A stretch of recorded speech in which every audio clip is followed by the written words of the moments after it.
Get up and get out. Get out. Get out. I have a question for you. Say Christ is Lord. Say Christ is Lord. Say it. You say Christ is Lord. Get out. Get out. Christ is Lord.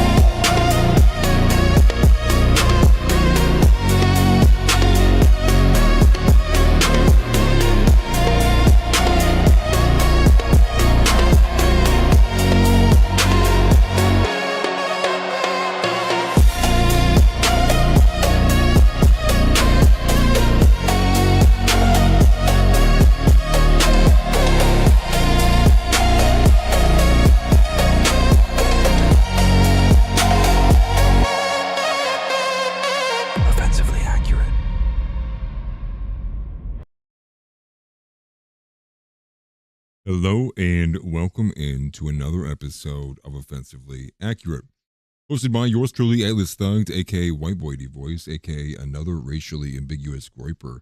And happy to see everybody in here. Beatitudes, Mr. Moss, Smelly Balls, World Champion, became Numa, Zero Infinity Live. Good to see everybody in here. Alec Barton, Mr. Moss, all of you guys. Appreciate seeing you.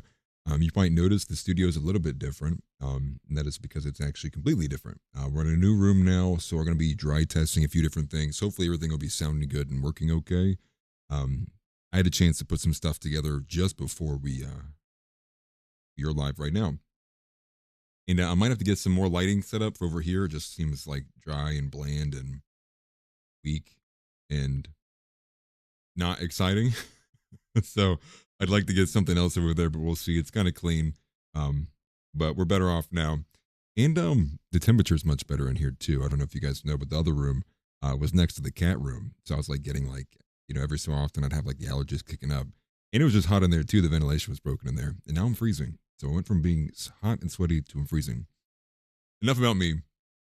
Today, we have a lot to get into, a lot to explore. You probably saw the title, Casey versus SHILLS. That'll probably be the large story we talk about opening up with this. There's some crazy developments and some pole shifting in the kind of right-wing sphere at large. It's been very, very noticeable. And we're going to explore that through somebody we addressed and looked at on last stream. Actually, a tweet that Zeb had looked at that he agreed with. And that's one of many people who I find to be inside of this containment right, or rather, I wouldn't even say containment right. I would say the beautiful loser right, which I actually would say is a step below the containment right.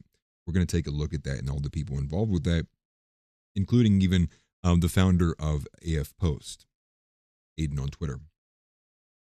And also, and the reason why I bring that to attention is because the most noticeable element of me, or of what that I noticed, was how Woe from Stonechoir responded to a lot of these current developments happening. And so, in short, Casey Putsch made a post yesterday or 2 days ago. I'm forgetting the timeline now. But Casey Putsch put out a post. And in this, he's sitting in a sports car, much like the one you saw in the thumbnail. And he's sitting in it sideways, the door's hanging open. And he's flipping the bird towards the camera. And the post took aim directly at Donald Trump. And it was in this post and the reaction of that it was quote tweeted about a bajillion times by all of the beautiful loser right. And we're going to explore that and what their big beef with Casey Putsch was, because in short, they all said in reaction to this post is, oh, now Casey deserves to lose. They started dogpiling him and saying, wow, I wish we could get a serious candidate. And it was all because he went at Donald Trump once. So we're going to explore that and the reasons why I think that that's relevant. We also obviously have the trans shooter. This is just a kind of a crazy story to get into. I'm not going to spend too much time on it. I think more so the bigger element of this story is not actually, and it's unfortunate too. And so my heart and prayers and thoughts go out to the individuals who are harmed by that. Largely all family members of the trans shooter. So it seems it was more so a family dispute, less so a kind of political, anything relevant to being political. But it did happen at a hockey game, I do believe. And so 2, I believe, so far have been confirmed dead. 3 are in critical condition. 4 of them family members, and 1 of them was a friend of the family. But it's in the aftermath, in the direct aftermath, that what you're seeing here is we're getting all of these people trying to assign, well, whose camp does he belong to? Whose camp, who radicalized this individual? Who made this person go and do this act? And I think that's kind of losing sight of the fact that this person was just insane. And I agree with Zeb. We had a little bit of a call earlier before I went live, and I think he said this on stream too. But it's coming across very apolitical, in the sense that, again, I think it was more so just a crazy person did a crazy thing, and they're trying to attach it to the kind of political sphere, and I think that just seems, insane. But here's the through line. The through line is they are trying to, at large, the same beautiful loser crowd as well as many in the containment crowd are trying to assign the blame to the groypers.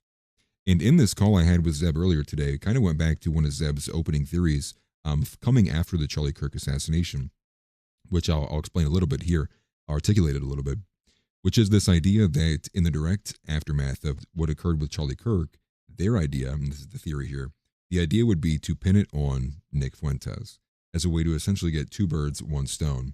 And so you take out the kind of more mainstream conservative commentator, but then also blaming the other kind of large conservative mainstream commentator, less so mainstream, and pin it on Nick Fuentes.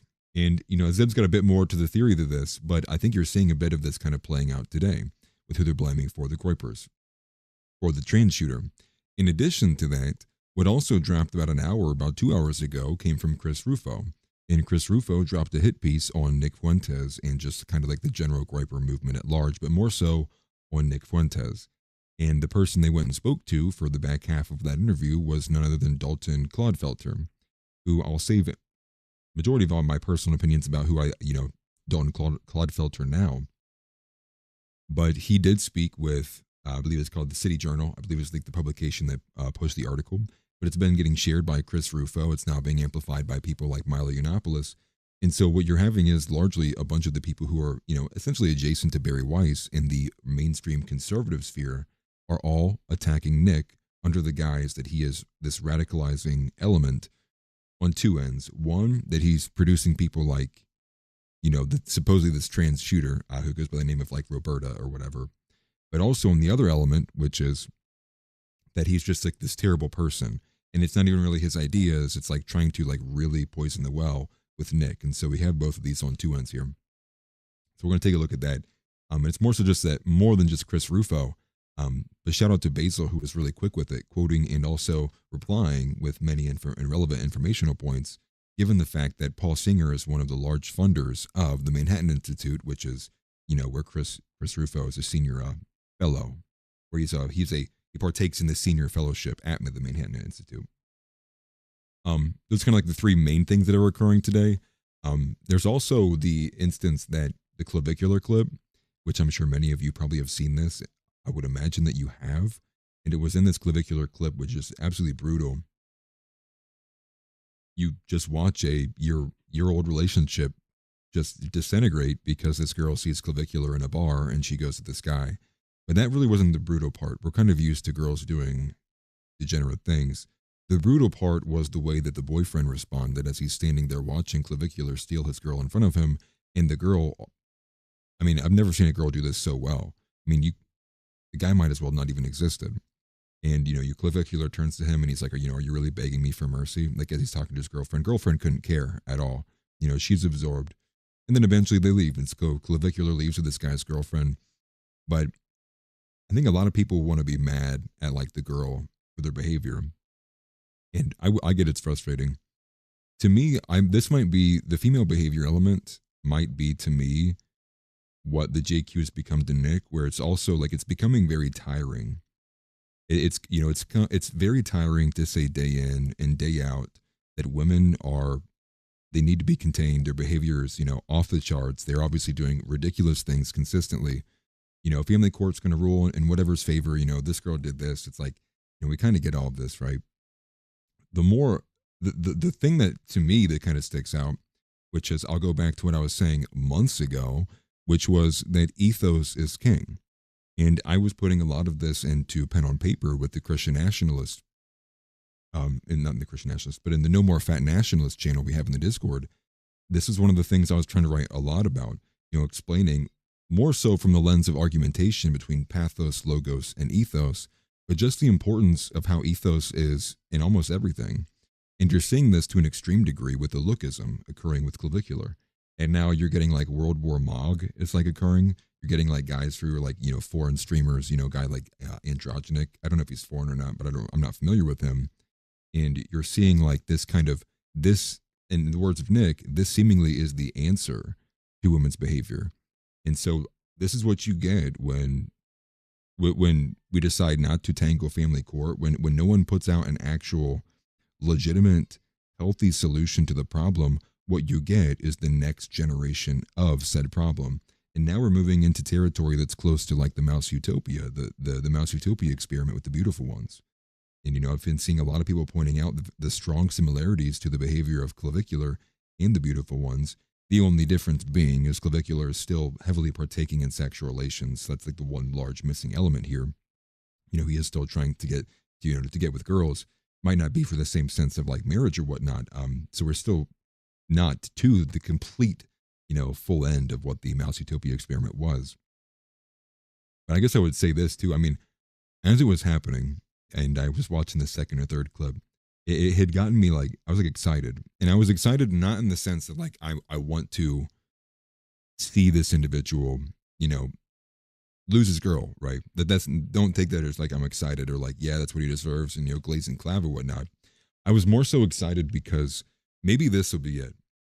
Maybe this clip showing this year relationship on Valentine's Day of all days being drained. I mean, it was just absolutely like just brutalized. The whole thing falls apart, and we really don't know if they were together for like a year or whatnot, but that's seemingly like what the story was. And I just sit there and I'm getting excited, hoping that will this be the video? Will this be the video that finally puts us over the edge? That we stop capitulating to this kind of just erroneous and flawed ecosystem of social life? Will this finally be enough to kind of like wake people up? And whether it is or is not this kind of apex thing that changes, how people view things, it is ultimately the next step towards where we're going anyways. And again, this is because no one wants to bother with family court. And I think there's a number of reasons for that. I do think it is a complex issue. But, when you see that Jeff Younger is literally getting his children being pulled to a different state against court orders to be castrated against, his will as the father, as the patriarch of the family, and there's not a single soul or finger that cares to do anything beyond reposting his plea for help for his own children. I mean, what I don't know what to tell you. And this is why I'm an accelerationist. I am very incredulously not able to grasp or tell somebody in good faith that I do believe there is a solution that does not require a lot of imminent collapse that will affect a lot of people. And it's not to say I want it by any means, but it is to say I do think experience is the best teacher. And I think a lot of instances show us time and time again that it requires something happening to the individual for them to finally have the epiphany, which is unfortunately the complete opposite of what wisdom is, right? Wisdom is the idea that you don't need to have the experience. You can actually learn from a mentor and you can avoid it without having to go through that tribulation yourself. But this should be commonsensical if the whole concept and idea of our nation is that everyone's getting more retarded. Well, if that is the case, then you should expect that there's less wisdom. And if there's less wisdom, no wonder you're having these occurrences happening. Let me read up on chat a little bit. I know that ranted there for a second. Yes, definitely make sure you like and subscribe if you haven't already. I always forget these. The Rumble channel is live. You can find it at Atlas Thug there on Rumble. Also follow here on Apple and Spotify too. Leave a review if you want to as well. It helps it out. It's not a 1-star review because that doesn't help out. And if you want to, you can support me at buymeacoffee.com. But thank you, Tix, for that. I appreciate it, man. The Sims deserve what they get. I do agree. That kind of behavior, I think, is really only can be experienced, unfortunately, especially with an extreme lack of father figures and men who are willing to actually, put themselves in fire's way and take the heat for explaining women's nature, to young men, so they don't continually put themselves in these positions, where you can just say, just get married and pull your lever at the lottery. Average Andrew YouTube says, what do you use to edit, my friend? I just use OBS and CapCut. I'm a very basic individual.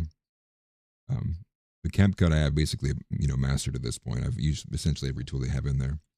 We're doing a couple different things, Ghostish. but we're moving on. We're moving pretty quickly. He never had her in the first place. I agree with that. And it seems increasingly more obvious, especially in the younger generations.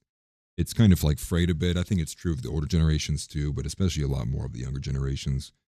These relationships are absolutely meaningless. They're worthless. They're situationships, if you will, that ends up, it's like a year-long situationship. It's like, what are we even doing here anymore?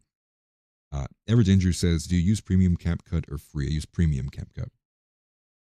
But then a couple of things that occurred today. Beyond that, Aiden Ross started rocking the quarter zip, which is kind of funny. I like that a lot. You also have Thomas Massey and JD Vance are beginning to go at each other, which I think is, what we kind of expected from the last stream. Kind of seems like this is the direction that's going. And I do expect Thomas Massey, given this kind of momentum, perhaps you will see a little bit of bait thrown out there to maybe gauge the idea of what a Thomas Massey presidency would look like. I'm unsure about that myself. I need to see a bit more numbers, but I think if the internet were to tell you any truth, the internet's clearly on Thomas Massey's side right now, at least for the moment, and the time for being. There's a crazy kind of a development with Meta AI as well.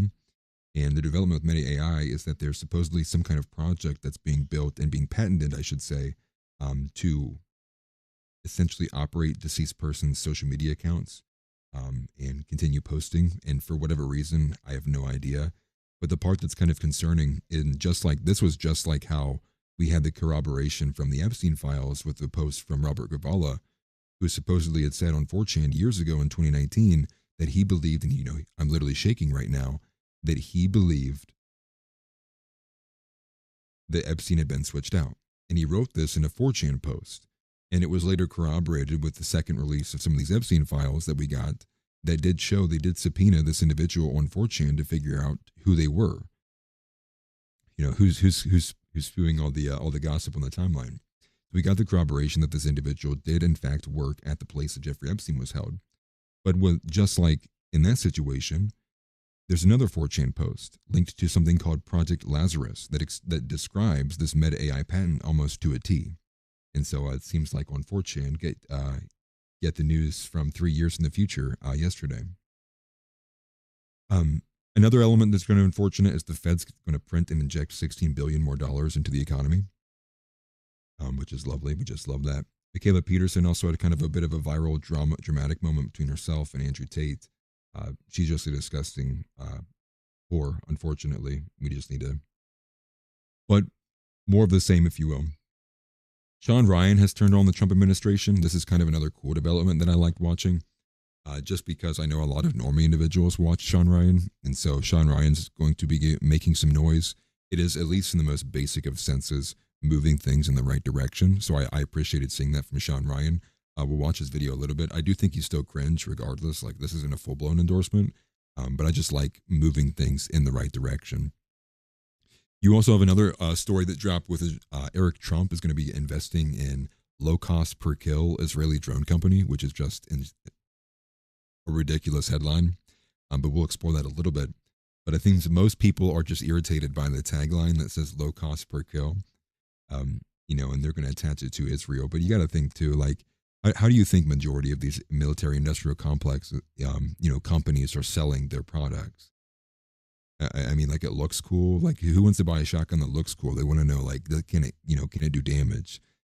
So I think that might be a little bit of a nothing burger.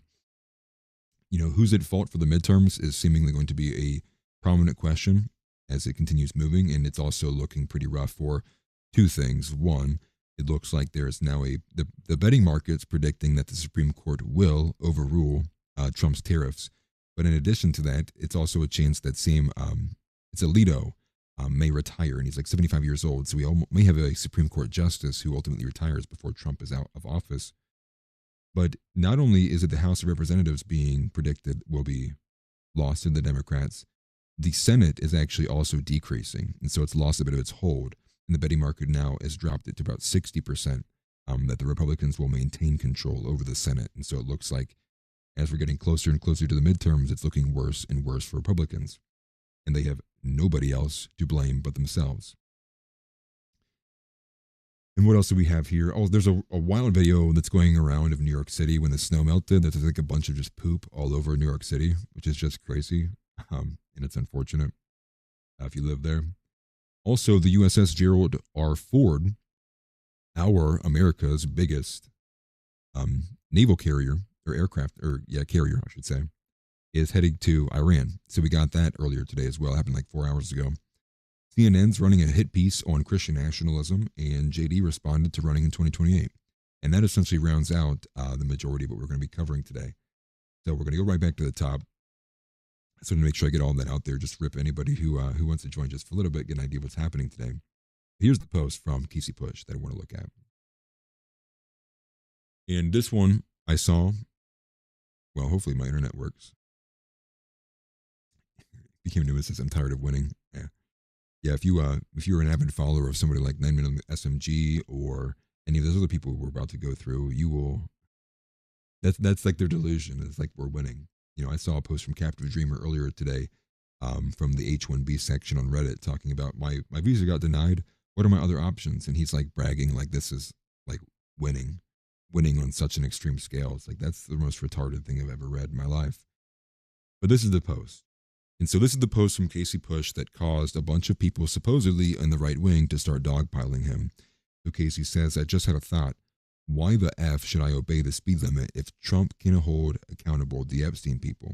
Then he tags Trump, says effing take care of this. Sincerely, we the effing people, Putsch for Ohio. And it's a photo here of him in his sports car flipping the bird to what I would imagine it would be Trump. Now, what was insane about this was the immediate response, and I would say like a reactive, almost like an immune system response. And so this is how we're going to look at these things. The first one I want to bring up, and the reason why I want to bring up, is very important. And man, it sounds like my internet must be slow, so apologies for that. Hopefully I'm not losing too many frames. But here we have it.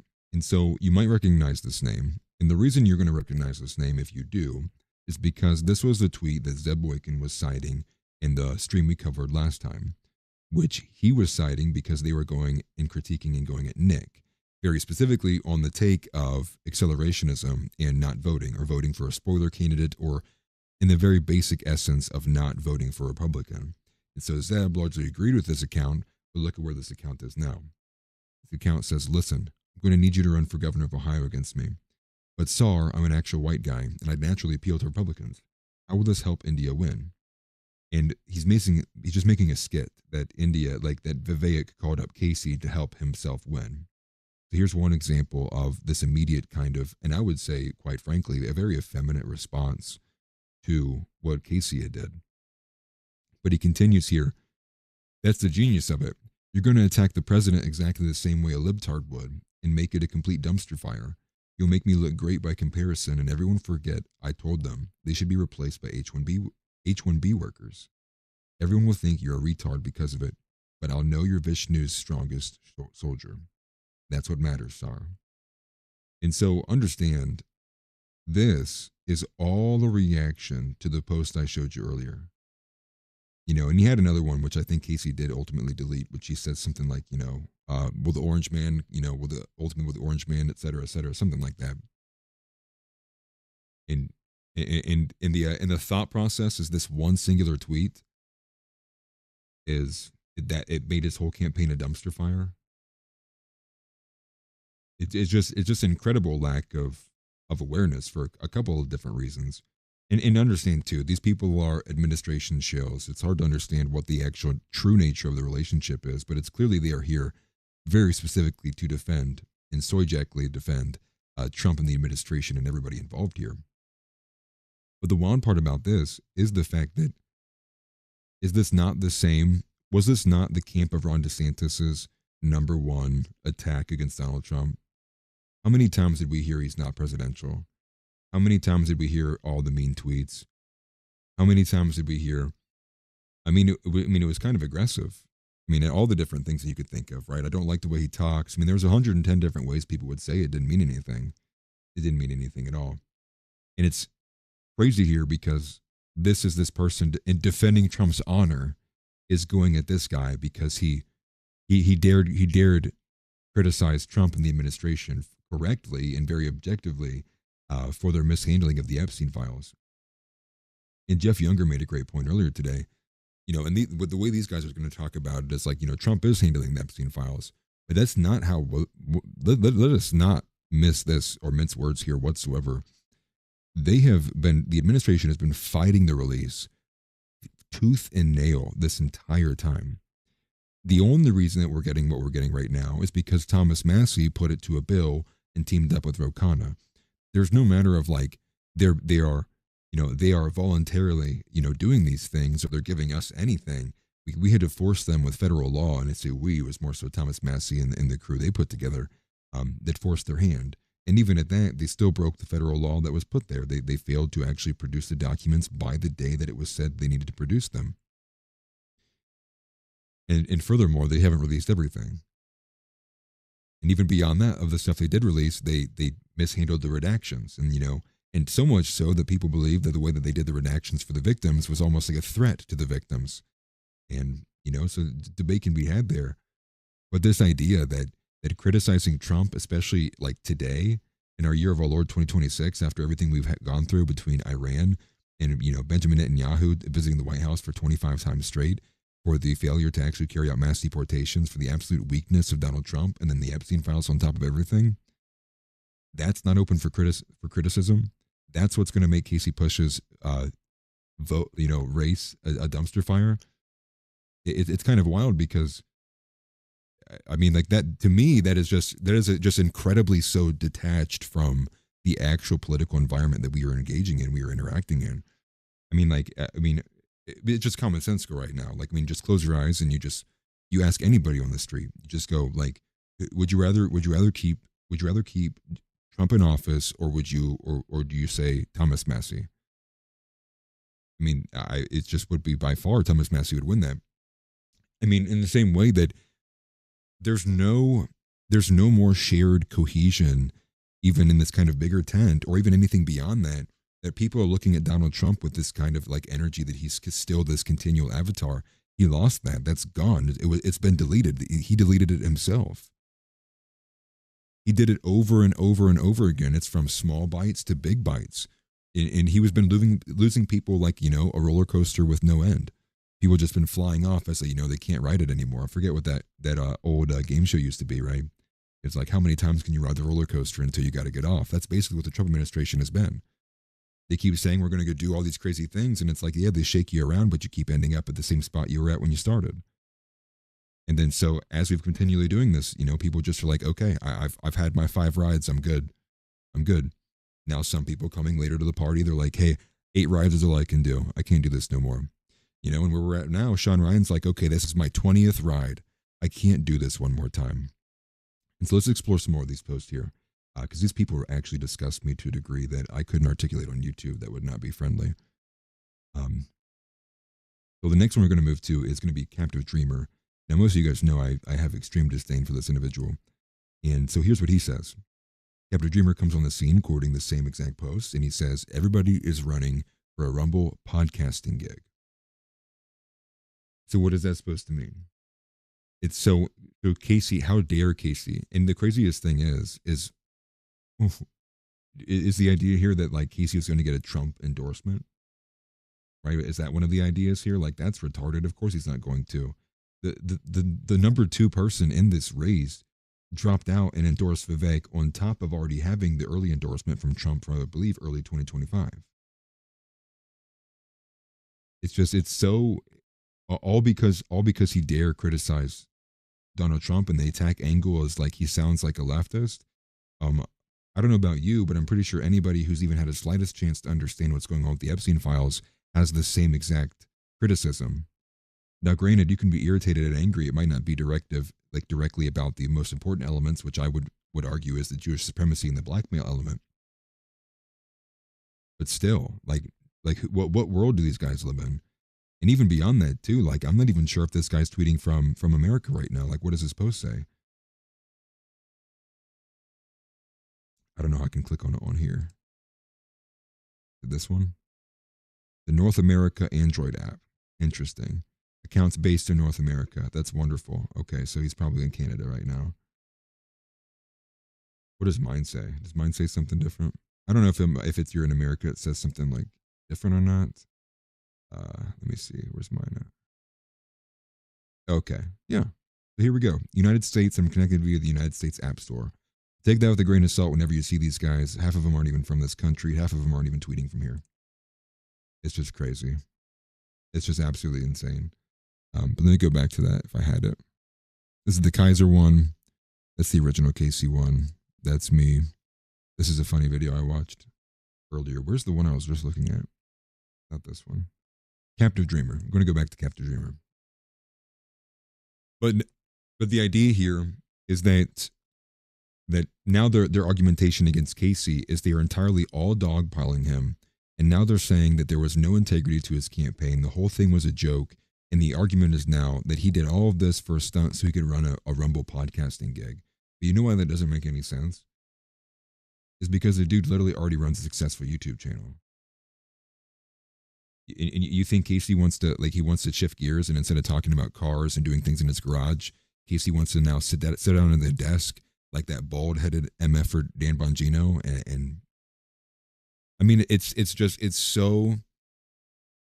is so utterly detached from what is real that I almost feel insane having to engage with it. It's like I have to find like 5 more like grounding points. It's like I'm putting a tent down in the middle of a rainstorm. Like it feels so like insane. Like it feels like, what are we doing here? And people follow these people. I have people who I follow that are mutuals that repost these guys. It's like, come on.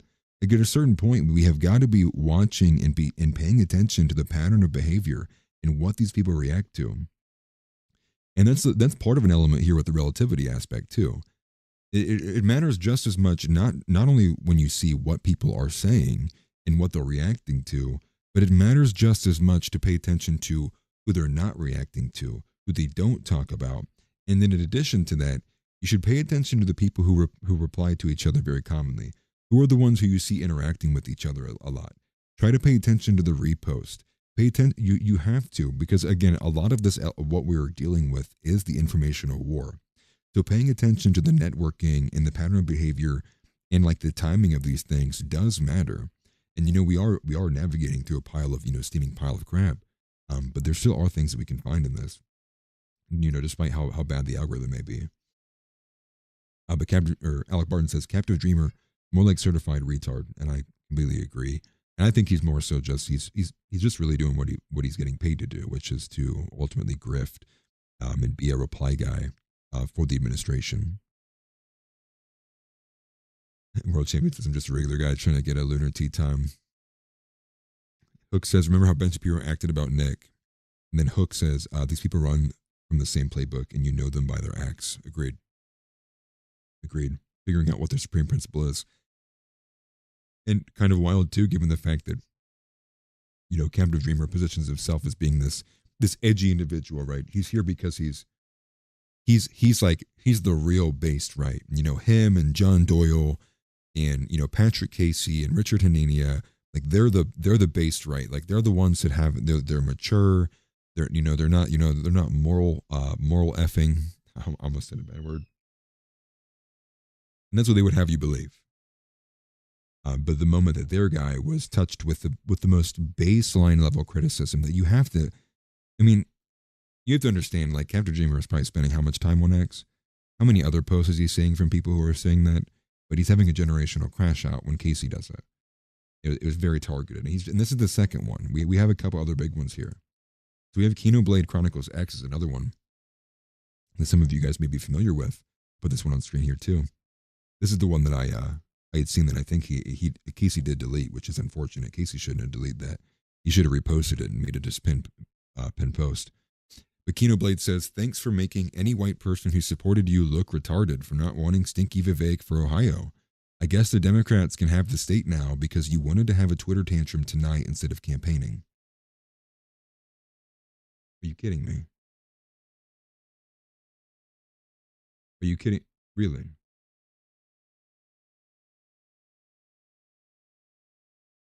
Which is just kind of insane, right? Absolutely insane. And think about the paradigm here, right? Who's he running against in the primary? Who's his top dog? Who's trying to dethrone? Vivek Ramaswamy. And what was the main reason why nobody wants to vote for Vivek anymore? Well, because he had two. crash outs, both on Christmas because he saw the snow, he saw the white people having fun, and he said, hey, I got to go ruin it. But now because Casey dared to criticize Donald Trump, now it's all shot. It's all over. It's all completely done and over with. Let Vivek win. He's not even serious. Everybody quit supporting Casey. Really? And understand, half of these guys are like over here criticizing Nick for not immediately putting his, badge of honor on Casey Putsch, when he first found out about him.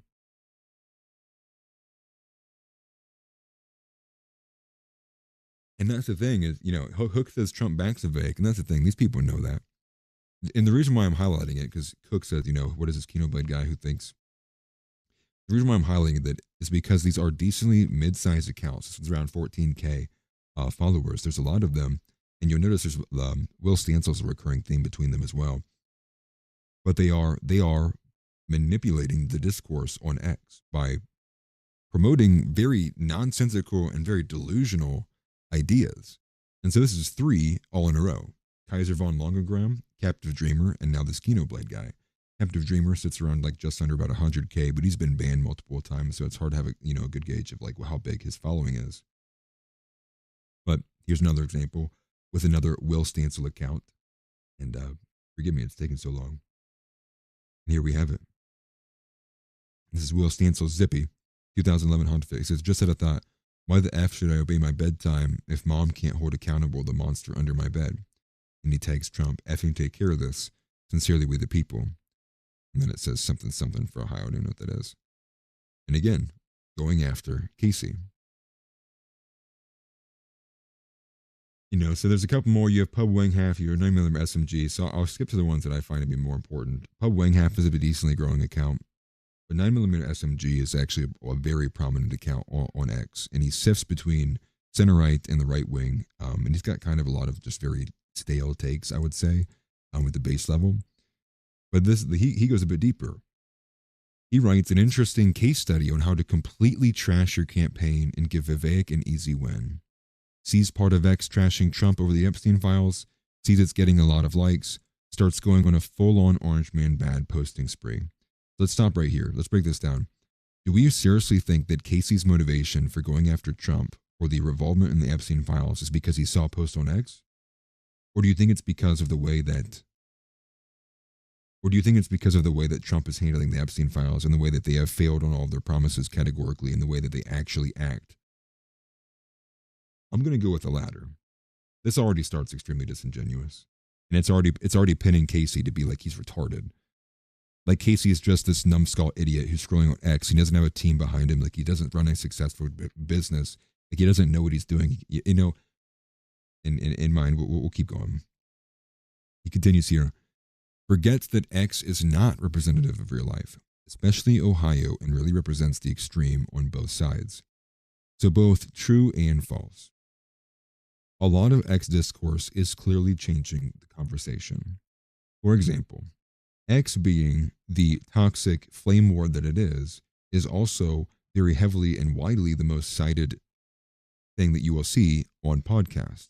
This goes from being seen on people like Joe Rogan's show. This goes for tweets being posted on ESPN sometimes. This goes for what gets clipped and embedded in the majority of articles people read. We're talking about the New York Times. We're talking about the New York Post. We're talking about the Daily Mail. We're talking about, we can go on and on. This concept, it's not to say that X is a one-for-one representation of real life, but it definitely is a representation of some portion of real life. But to act as if they are entirely separate, to me, again, is retarded. The part that would really matter here, though, is the fact that it's not representative of Ohio. And that's the part that matters.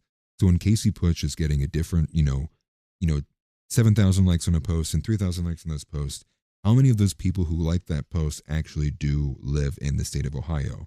So that would be the real question of how much would this online persona and development campaign actually translate in Ohio is a real testament. And therein, I would say, you would see much less of an actual, translation.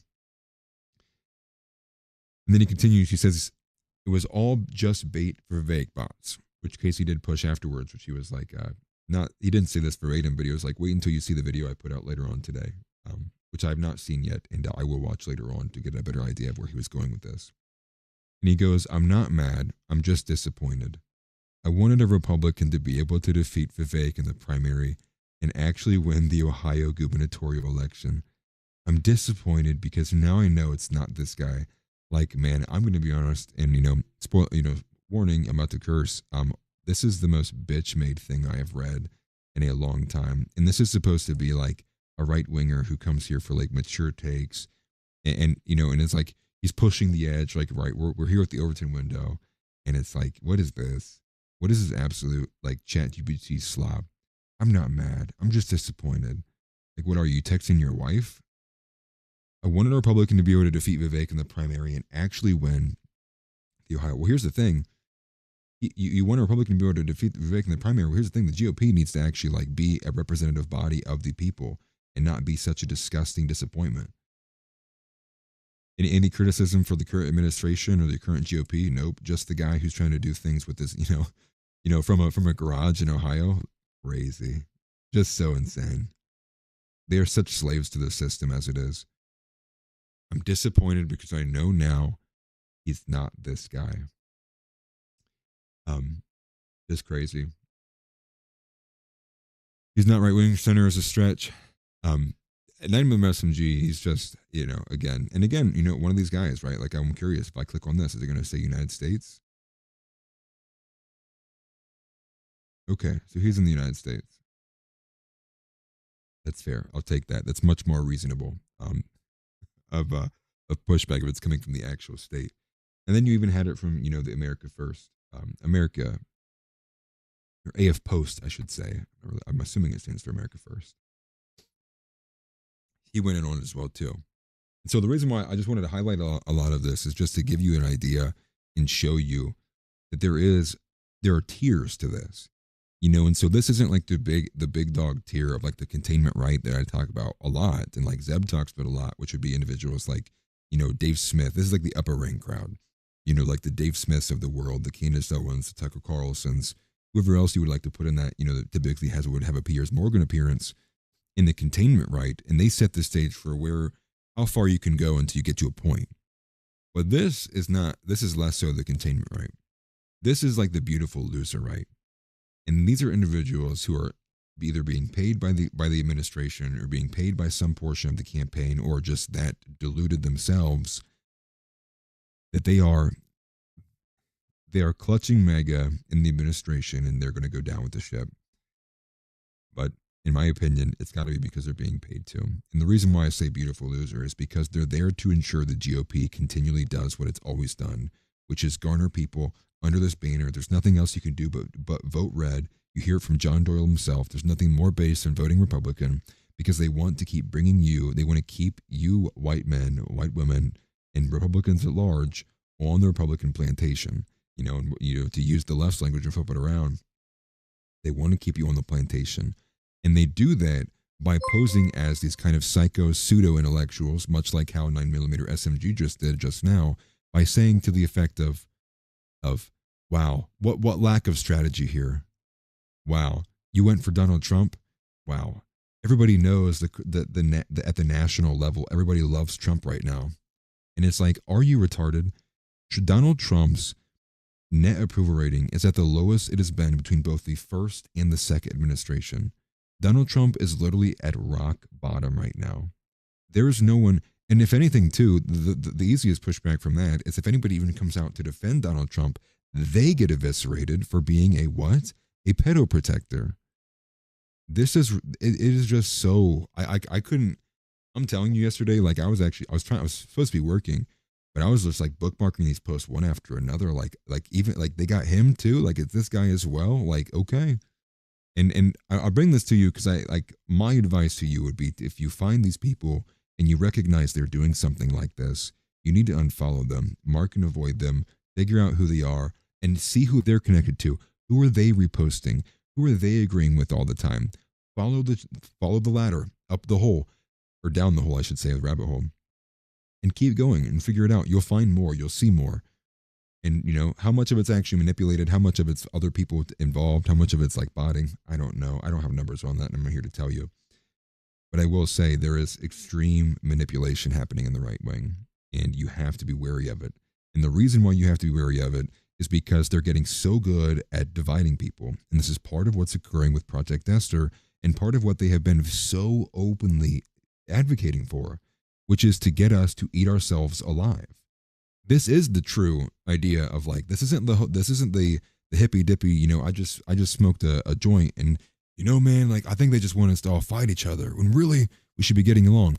No, not the hippy dippy version, but the very specific version that was laid out in 2024 by the Heritage Foundation, which was to say to plant things and push certain agendas and certain stories, and in any way that they could figure out how to get the differing Hamas support network or Hamas support organizations to fight amongst themselves so it could reduce all of the anti-Israel sentiment in the country.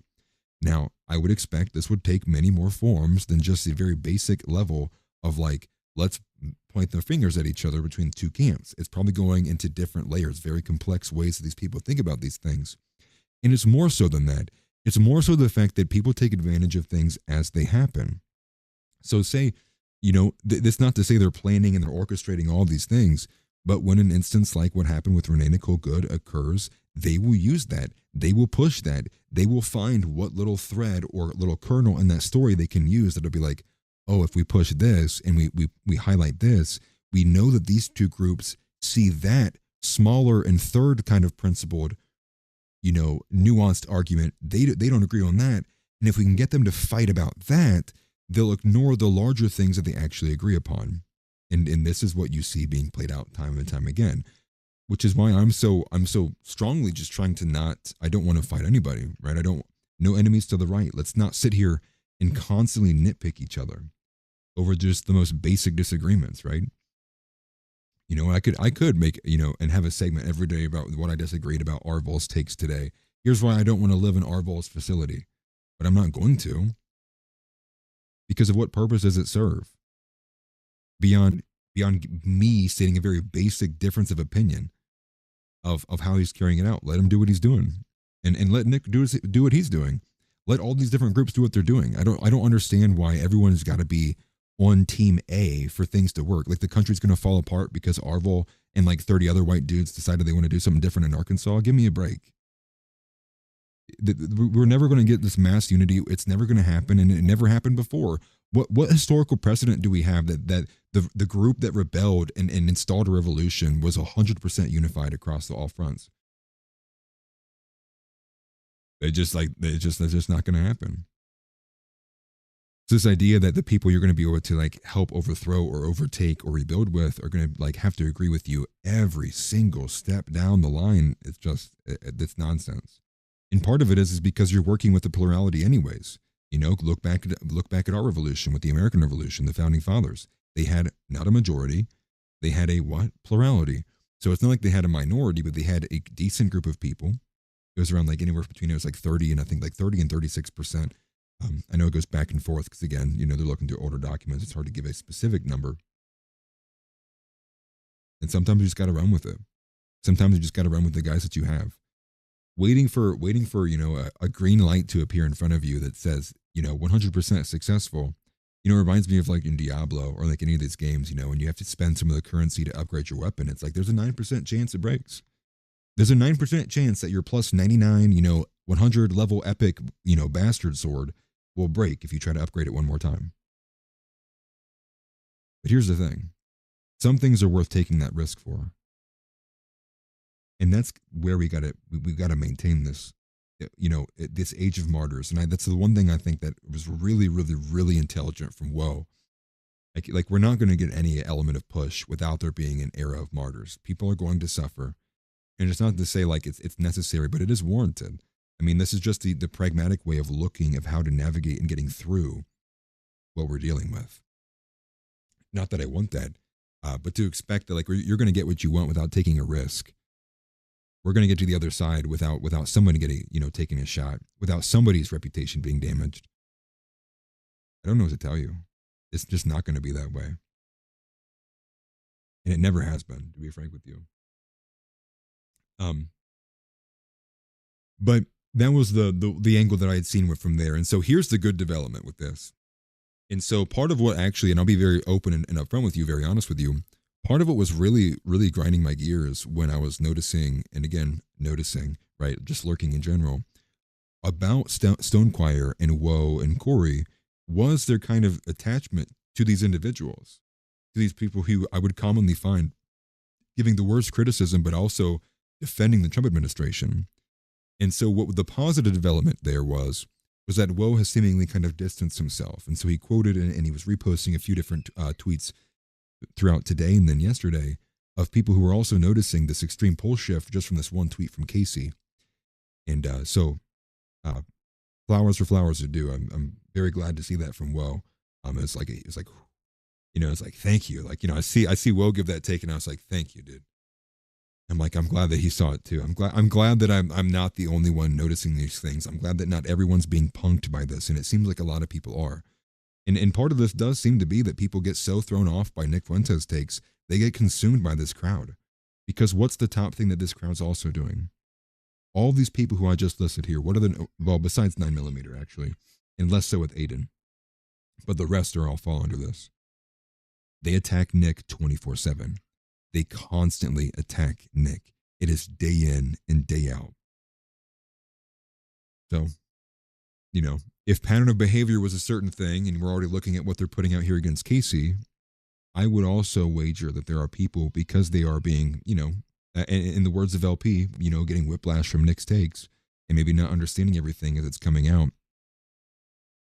I feel like a lot of people are bleeding out. Those who may not maybe are just disappointed with this Epstein stuff or the quarter zip or whatever, the Epstein in general, just whatever, they are being picked up by all these other elements that are there because that's seemingly their purpose, is to pull them away from the young, energetic kid who has seemingly been the only one, in my opinion, and has been my opinion, that's really made any kind of meaningful difference to the discourse.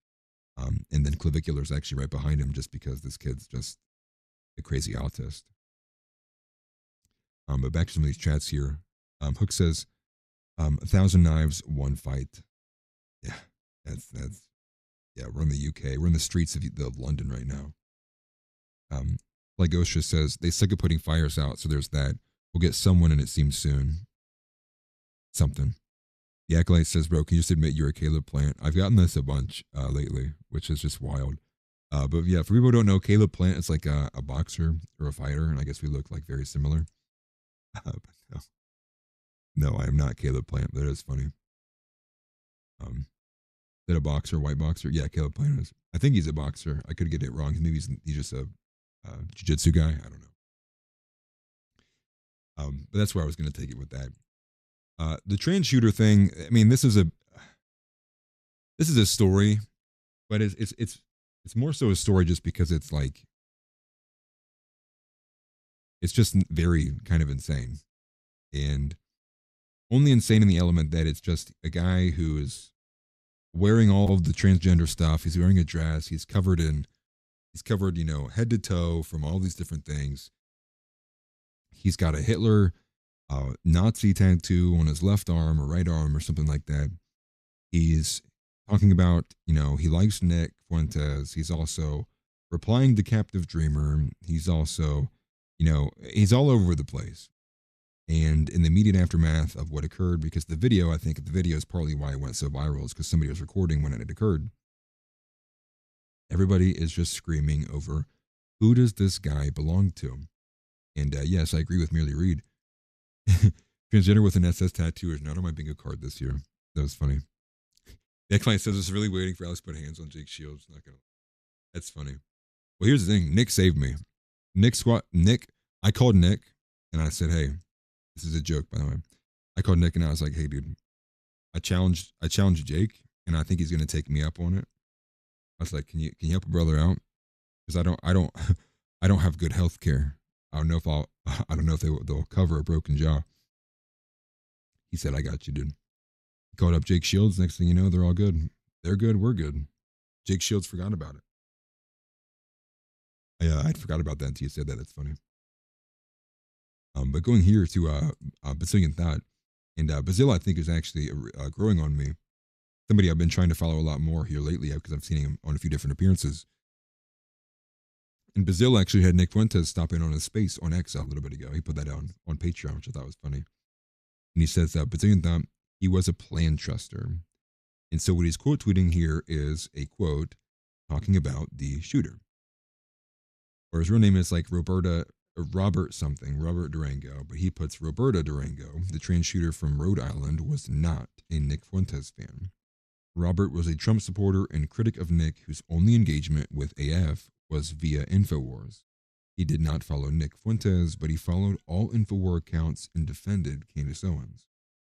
Here's a screenshot here of one of these. Supposedly, this is allegedly the shooter in question, who is responding to Nick here, saying, "You're being illogical, Nick, do better." And another one here. This is a quote from Teddy Roosevelt that says, "Patriotism means to stand by the country. It does not mean to stand by the president." And the response from Roberta says, "That's okay. Trump will have his own Rushmore. I call it Trump more." And I don't know a good, that's from October 2025. But like I said at the beginning,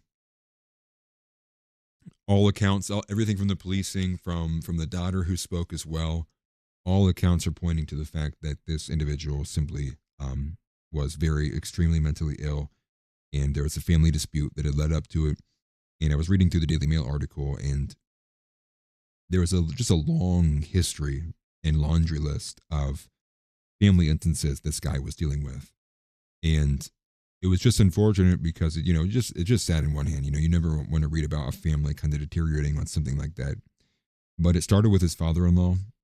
Assuming the father-in-law just didn't enjoy it, and I believe once he came out, the father-in-law had made some comment to the effect of like, there's no way I'm going to be living with a trainee, and that caused some instances. Then the next thing was, for whatever reason, Roberta, or the shooter in question, then accused his own mother of assaulting him, and then they charged his own mom with battery. And then because then obviously the father-in-law is with the mother, that pissed the father-in-law off, and then it just continually keeps going down the line. And then he was divorced in like his wife and his ex-wife initially filed for divorce in 2020 under the guise of, he's deranged, etc., all along these lines. She then changed it to irreconcilable differences in 2021, and then they did finalize the divorce. And so that was his ex-wife and son. That's what we know of. That's our understanding right now. Those are the two who have perished, with the other two being family members and the other one being a family friend. But all anybody is talking about right now on the timeline is, who did he belong to? And like I mentioned, it's actually perfect that Zeb's here. Zeb says, "No bash Zeb stream today." I like those. LOL. That's funny. And Josh of VanDerNoord's in here as well too. I appreciate seeing you guys. But like I had mentioned at the beginning, the way that Zeb had kind of been talking about this was this shooter, like, you can see the way that they immediately are trying to pin it to Nick. And was this like one of these things that was meant to happen with a longer kind of list of other things that were going to happen? But Nick's not capitulating, so is this what they're trying to do to destroy him? Is push more of these elements that these deranged individuals, these radicals, are doing this? And pairing that with the fact that, like I had covered, from many months ago, that in the aftermath of what happened with Charlie Kirk, we got the FBI putting a special subthreat category out, which was NVEs, which was nihilistic violent extremist. They didn't put transgender violent extremists. They specifically left it wide open for nihilistic. And like I had said, what I thought they would eventually try to do was they would try to rope in like the incel crowd underneath that. Or is it more so specifically going to be tied to the Groyper crowd and say that Groypers, because of these repeated instances, will now qualify as being, terrorists, and will that be the calling card that gets them wiped? And let's see here, we have we have some action going on in the chat. It's funny. We appreciate you guys. So that's kind of that story in a gist. I don't find it to be anything too crazy. I think it's just easy pickings. I think it's, what's the word? It's it's just a crazy story all around. And I do think it's apolitical. I just think it's a crazy dude who did something insane. I don't think there's any kind of real, you know, there's some person who he was listening to that really pushed him over the edge to do something like that. There is one post I will say in question that is a little concerning, and it's Sarah McBride, who I believe Sarah McBride's actually not even a real man or real woman. Hold on. Let me double check this actually. I can't remember it. I always confuse that one and the other one.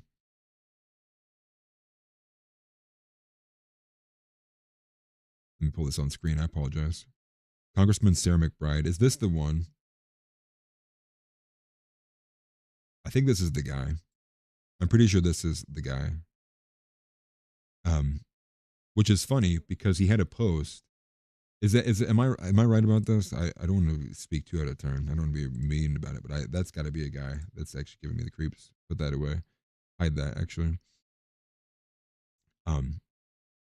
But the direction I was going here was one of the posts in question from the shooter, the allegedly the shooter, was that he responded to a tweet from Sarah McBride specifically on the issue of transgenderism. And I think I'm paraphrasing here. He said, you know, keep coming for us and we'll go berserk. That's like, you know, to use his terminology. And I'm paraphrasing pretty roughly there. It's a he. Tim McBride. Okay. I appreciate it. I should know this, but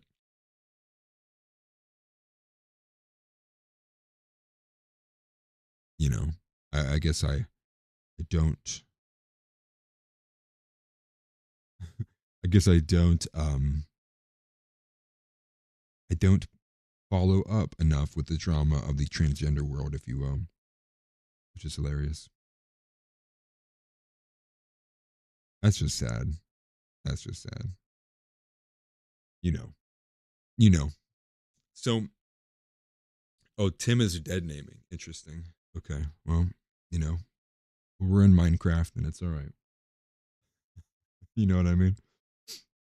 So moving on to the other kind of big story that I wanted to cover today is the fact that this one dropped like a couple hours ago, and it's Chris Rufo taking aim at Nick. And let me get rid of some of these tabs up here as well too.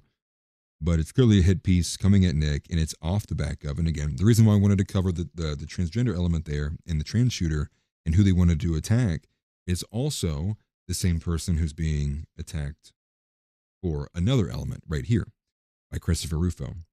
And so this is one of the first claims here, and this might be the biggest one. But the story is supposedly that Nick sought out Peter Thiel to fund his podcast.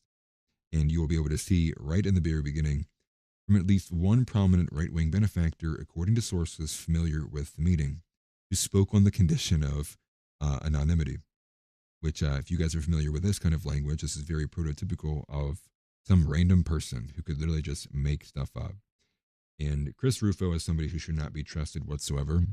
We're going to go back to Bazile and Thought again, just to give you an idea of who this person is and where he comes from. But again, understanding that Paul Singer is largely a big funder of the Manhattan Institute, which is where Chris Rufo cuts his teeth.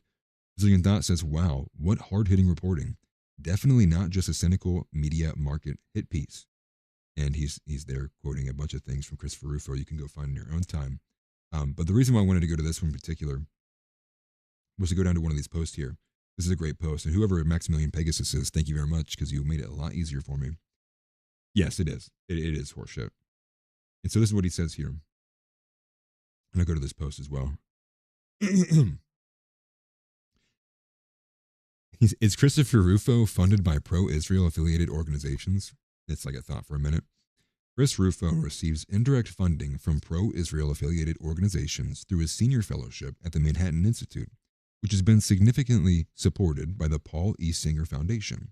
Between December 2019 and November 2022, the Singer Foundation donated nearly $4 million to the Manhattan Institute, where Rufo directs initiatives on critical race theory and DEI.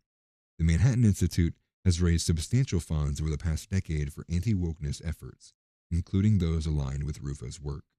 Paul Singer, a hedge fund billionaire, is a prominent pro-Israel donor whose foundation's mission explicitly includes supporting the future of Israel as a Jewish and democratic state. He has donated millions to groups such as Birthright Israel, AIPAC, the Foundation for Defense of Democracies, and Friends of the IDF. Singer also serves as chairman emeritus of the Manhattan Institute's board. Wow, what a great bit of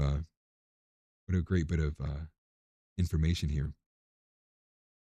And one thing with this too is Christopher Rufo, and so you guys may be familiar with Chris Brunet.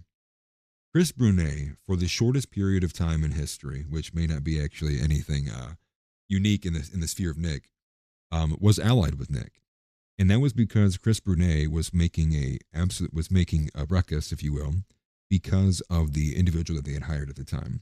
And I'm forgetting her name, but she's essentially a whore. And I mean, she's an ethos, she's an e-whore. She was like not anything close to being conservative. She was like a former she's just like a BuzzFeed level kind of journalist, right? She's just a kind of a grody, vapid girl who had just had connections. And Chris Brunet, blew up because he was going at Christopher Rufo for making this hire.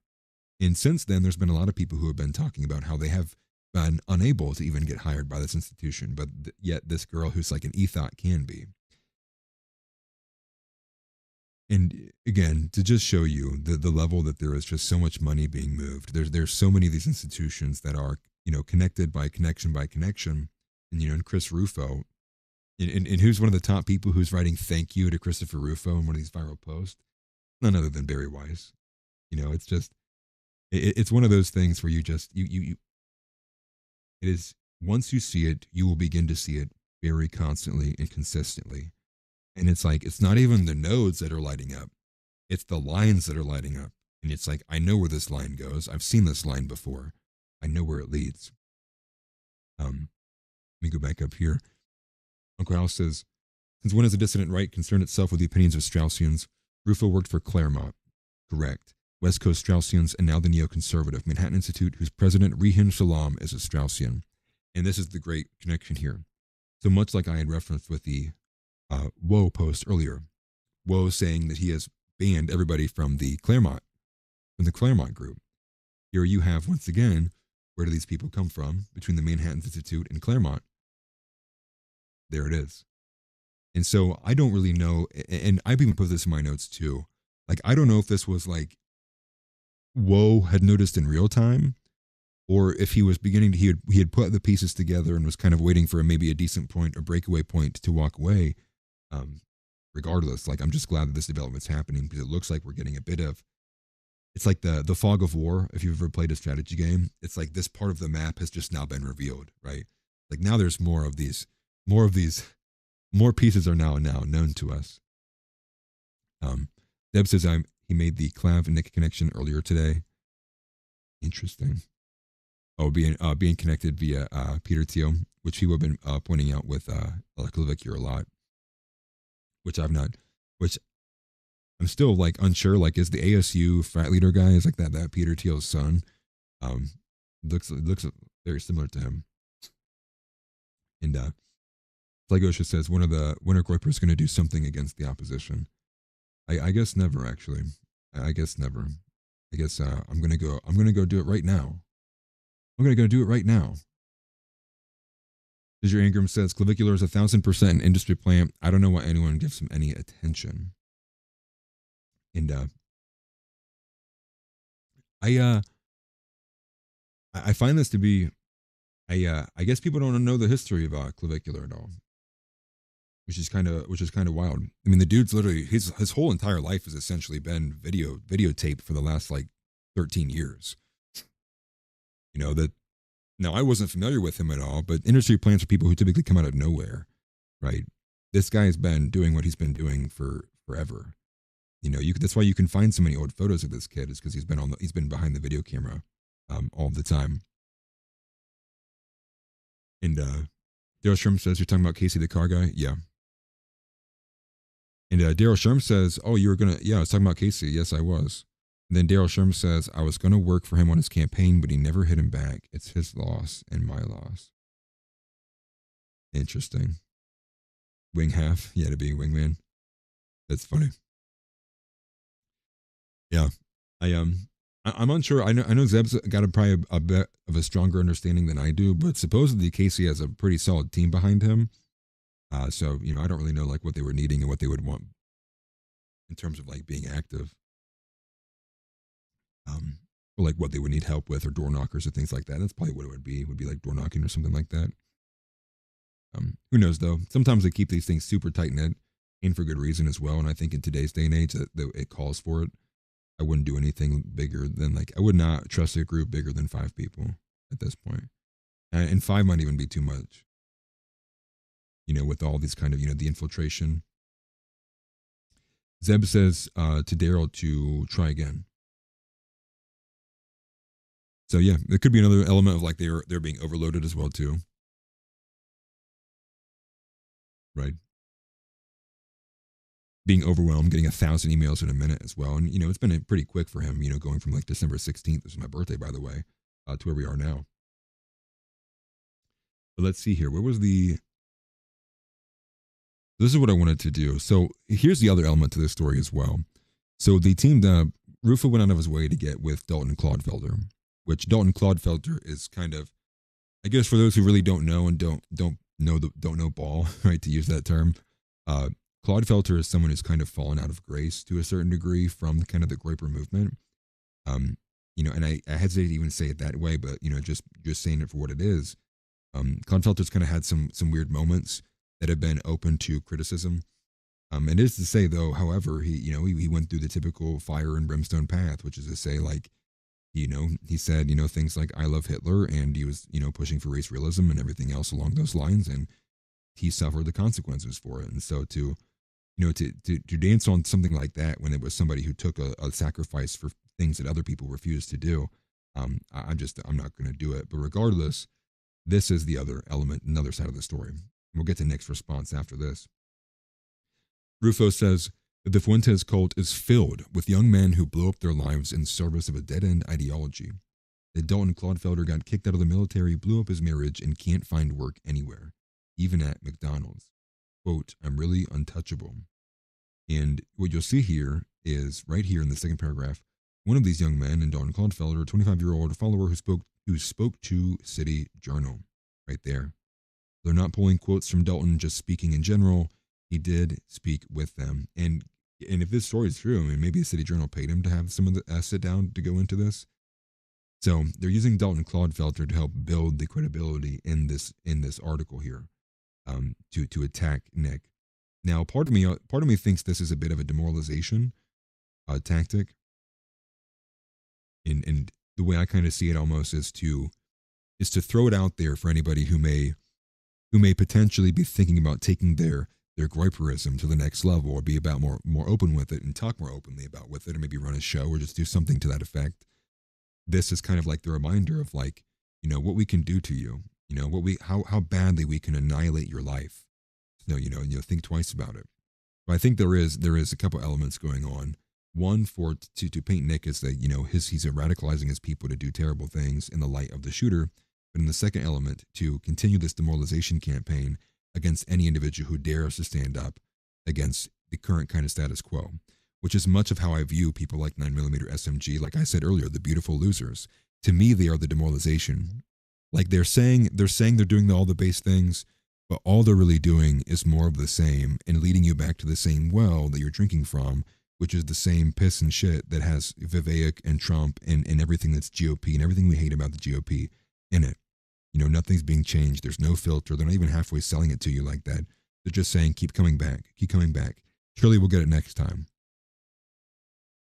So, demoralization, but also seemingly a kind of legal ostracization as well, too, in a way to get him separate and to paint him as a way that, oh, you listen to Nick? Well, are you crazy? You're a radical. You listen to him? Kind of the same way that people try to do, they ostracize that to Hassan Piker and like Destiny.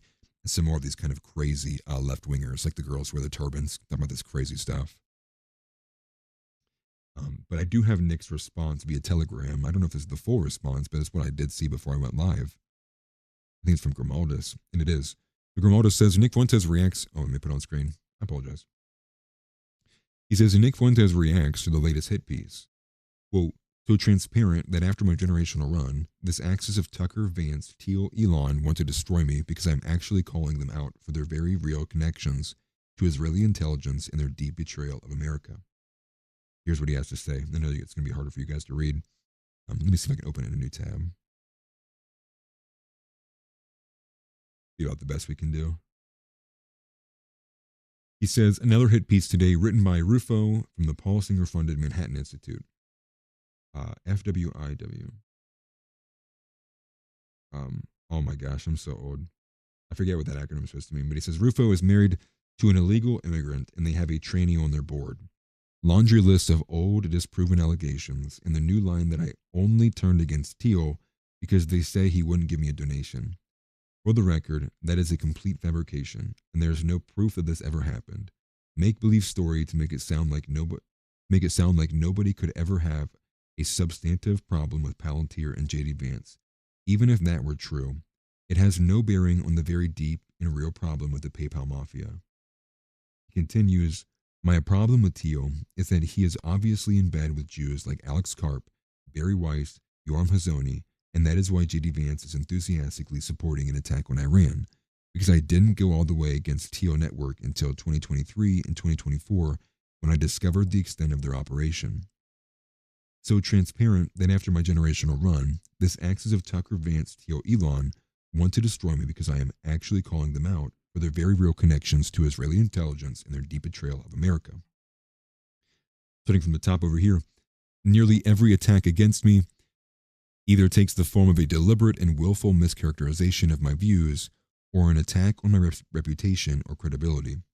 The information that I am bringing to the fore about organized Jewry is extremely damaging to their political interest, which is why paid mercenaries are constantly trying to trash my reputation. If I was telling everybody to vote for the GOP, stop criticizing Israel too much, and get behind Vance, they would roll out the red carpet for me. But because I will not go along with the next scam, they are trying to destroy me. My message has always been the same, crystal clear and consistent. Stay clean, become as powerful as you can, take your own side, fight for your race, country, and religion. They want to turn off the spigot of energetic young men that are not going to go along with their demographic replacement and political disenfranchisement at the hands of organized Jewry. Strike me down, thousands of groypers are already on their way to the top, and the next Hitler has been born. So, a lot there, but this being the most important at the end of it all, the continual, what is the actual message, right? Being powerful, building power, being influential, chasing things that will allow you to be near levers of power. And go to Breathe Hollyhand will save us. Lord have mercy. To answer the question that Sly Ghostish put in here earlier, which was the question of what are groypers going to do, right, against the opposition? Well, that's been it, right? That's been it. And here's the thing. Groypers are operating under the foundation that there is a political solution, and that it can be won through infiltration and through retaking institutions and by being just very powerful and influential individuals in and of yourself. And so that is, in the groyper sphere, that is their message to the opposition. That is their response.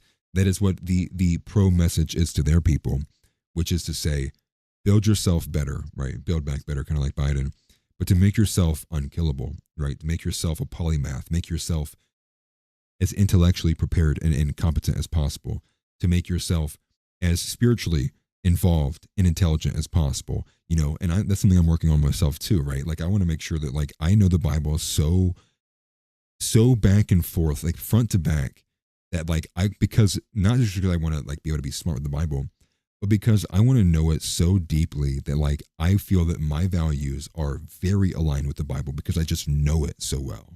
And I don't want to feel like I have any kind of moments where I might slip up or anything. And being able, like I've been saying, being able to be a stream of consciousness, that when somebody asks you, why do you think the housing market's like this? Why do you think the Epstein files are like this? Why do you think? And when someone comes to you, that you don't fumble that opportunity because you can't articulate something in a way that would be meaningful because you just simply lacked some basic skill. That to me is like the message to be putting forward. And it started at the top of the hour. We're talking about the clavicular clip and that guy losing his girlfriend for the entire world to see. Now he's being made fun of. No recovering from that.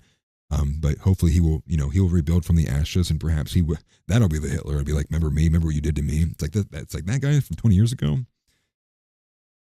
But you can't deny it. We can't deny the element of what the ethos is anymore. You can't deny the element of what the halo effect is. And you can't, and especially when you're in a battle where what it feels like, we're in a room, we're blinded, we're reaching for like a dark, a rusty knife in the corner of the room so we don't get blasted with a drone coming in over our heads. That's why you have to have every tool, every asset that's available to you. You have to have everything, all things available. And in that, you also need to be pushing for things like that would fall under like, the looks maxing, which is why would you not try to pursue every single tool you possibly had available to you? Do you know, and this is me because I'm a nerd, right? I like watching OSRS and RuneScape and things like that. So do you know that there's a guy who's a full-time bodybuilder, who works a full-time job, who got 200 million XP in maybe the most grindiest game of all time that takes some people never finish, in like a couple of days. And I sat there and I looked at that and I was like, I'm not doing enough. If this brother can click one time every like 0.6 seconds, max efficiency doing this while working a job, and he's a full-time bodybuilder, like what am I doing? And that's what it means to be better. That's what it means to be elite, to be efficient. That is the answer. It's being able to be capable of prominence, and being able to put yourself in a position to do so. And, and seeking those things out. And as Nick says too, being a pillar in your community. And it's not to say everyone needs to follow this one singular path. There's multiple different paths, but I would say all of them do include a strong, healthy amount of overcoming your own insecurities, finding what you're weak at. What are your weak points? What are your weaknesses? What are your strengths? What can I improve on? How can I make myself better? How can I make it so that today is the last day I was the weakest? How can I make tomorrow me a stronger version of myself? And in more ways than one. And I think particularly for a lot of guys, a lot of things I think that holds them up, and I bring this up all the time, is the woman question, or the inability to access the dating market for a number of reasons. And it's like, listen, I don't want to hear any complaining.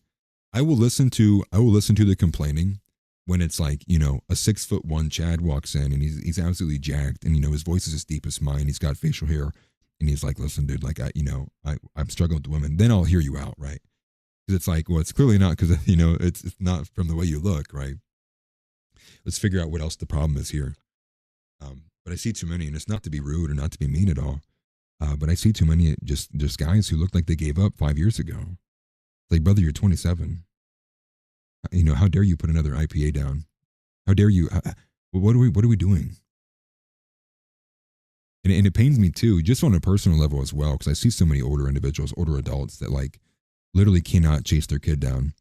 If something were to happen or any kind of dangerous situation were to occur, like you couldn't even give your kids 10 good seconds of sprinting. Like that's this kind of stuff that I think about. But that's kind of an aside. And part of the reason why I do think ethos is very important is more so than, being fit, but also being charismatic. And being charismatic for a lot of people is like locked behind a mental issue. It's locked behind something that they can't get over. They just cannot be confident in themselves. And it's like, why? Like, what are you lacking, right? Like, what do you hate about yourself so bad? And if you hate yourself, then what does that say about anyone else who's going to interact with you? You're basically already giving them you're nodding to it. You're nodding to that sentiment. You're like, well, I hate myself. So, it'd be understandable if you did too. So just a few thoughts on that. I apologize. I saw the chat moving a little bit. Flagosha says, I think it gets more serious before infiltration can even happen. He says, I agree. I want it, but we need to remove the blocks to be able to correct our system. And I guess, it'd be a bit of a disagreement. It's just only because I don't. Removing the blocks, and just given just the pragmatic way of I typically approach things, it's like, what does that mean? What does it entail? How do you do it? Who's doing it? And where, how, and why? And I would agree with you, right? I do agree in the aspect of we do need to see more, right? And I think a lot of the reason why you're seeing people move to this idea and moving to the premise that there is no political solution is because everything else feels like it's moving either at a pace that's so slow it must be controlled opposition, or beyond that, they find it to just be like outright just manipulated in general. Or they just find it to be, nonsensical, gay or whatever. So I get that. But part of it also is too, and I think House is really spot on with this, is not repeating the mistakes of the people who came before us. And to act as if like we're the first ever group of white men in this country who have ever tried to unite under the banner of white identitarianism is like, it's missing the point of what the other people did that was unsuccessful. And I think that's important. That's extremely important. Would you not want to know, like, would you not want to analyze front and back? Like, why did GLR, like, what was the stopping point with GLR? And you know me, I love GLR. But what was it about GLR that made it so that he wasn't the one that broke open, that he wasn't the one that shattered the system, that brought white identity back? Right? What is it about the blood tribe that's not picking up steam like a Nick Fuentes America First show? What is it about Handsome Truth? What is it about Pat Buchanan that didn't work out? These are the kinds of questions that we need to be asking, not pushing back when we have like when we're getting reactive on things. And this is not just a psycho stitch. This is just in general. But it's those kinds of things where it's like, and you can even look at the way Australia is being handled right now. And you go, there probably does need to be some level of concern here about how we do this, because what we do know there's historical precedent for is this thing called brain drain, which brain drain has a bunch of different ways it can play out. But one of the ways that you'll see it being done in political, like in warring political situations, is they will basically like the top, like they're scooping the top of a cupcake and taking the cherry off. They're going to take the top ranking, the intelligentsia of the movement, of the group, those who are known, the ones who are well known, and what's there to replace them? Well, then it's going to take time to get back to having the robust kind of comprehensive group of commentators who covered both X and Y and Z, from things like identitarianism, from Christian nationalism, the heresy of Christian Zionism, Christian racialism, slave theology, things that are considered untouchable. So you don't want to do something that will put in jeopardy all of the people who are already standing on skulls and skeletons of everyone else who came before them who weren't successful, or at the very least push the ball a little bit down the field. So that's where, like, for me, that's where the majority of my head is at, and I'm really thankful that House has kind of pushed that envelope. And he also says, faith is what we have. We also all have each other. Agreed. Completely agreed. And that's why I want to be very specific too, of the fact of like the no enemies to the right. Like, I'm holding to that. Like, you're not going to see my cortisol spiking. No, I may be harsh. Like, I may be rude. I may even come across as arrogant, but I'm not going to attack somebody for the simple sake of attacking them, especially if I can't corroborate anything, especially if it feels like it's on some kind of minor level, and especially if the brother's white and I feel like he's in good effort trying to make a difference, right? I think there's a difference between disagreeing with somebody's tactic and finding them to be, a manipulator or a subverter. And I think that's a problem that we have to move away from. I think too often people see something they disagree with, and their first assumption is, no, not that I disagree with the way this person wants to handle this. My first assumption is, no, this person must be getting paid by Israel. No, this person must be working with the federal government. Let's dial that stuff back a bit. And I think, and again, I just went through a group of who I think is manipulated. But let's not be reactive to it. Let's be pragmatic, and let's be precise. Let's be surgical. Let's make sure every inch we gain will be an inch we can never lose. Like, that's how I think we should be moving through here. And we are being wiped out, white man, under attack from every angle, unfortunately. Lame to Tempest. Too many soys started wearing the big beard thing in the last several years, wearing the costume of a masculine man. Yeah, I completely agree. That's why I might go down to just the mustache. I might rock like the Puerto Rican like stash and just like the goatee. I'll complete my Albanian arc finally. Dansky says we have to help them. How we do that varies. Injecting gear at 14 and whatever else Clav has been doing isn't my style, but if that S works for someone, good luck. You only get one body. And that's the thing. And that's, I think even Nick came out and said I'm anti-peptide yesterday. But the thing is, it's like, you can't knock it. At a certain point, it's like, the majority of all of like the social kind of streaming sphere has been about all these guys for like looks maxing. I think when you see the example of a girl who left her on Valentine's Day, left her 1 year, 1 year relationship with her boyfriend to go just be in a Sprinter van with clavicular for 15 minutes. You know what I mean? I'm just, and it's not me saying that, like, it's not even me saying I want these things to be true. But you have to interact with the reality. And I think we do live in the reality that hypergamy is the dominant force in our culture. And it's the number one reason why many men are terrified of taking any risk of doing anything with a woman, because they fear, deep down, a lot of men do fear that could be them. Now, maybe they wouldn't be as sad, maybe they wouldn't be begging for it, but they do fear that some element, something like that, could upend their entire life and every sacrifice they made their entire life for their children, going to work, slaving. For a woman to do something like that to you is unthinkable. And people wonder, why is the leading cause of young men suicide? And it's like, when people ask and say, like, it feels so bad, it's so sad, but like they don't do anything to push back against it, it just pisses me off. Like part of the reason is because so many of you are literally terrified of a woman. You are terrified of a female. You would rather men suffer in silence, and lead quiet lives of desperation than maybe offer an inkling of help.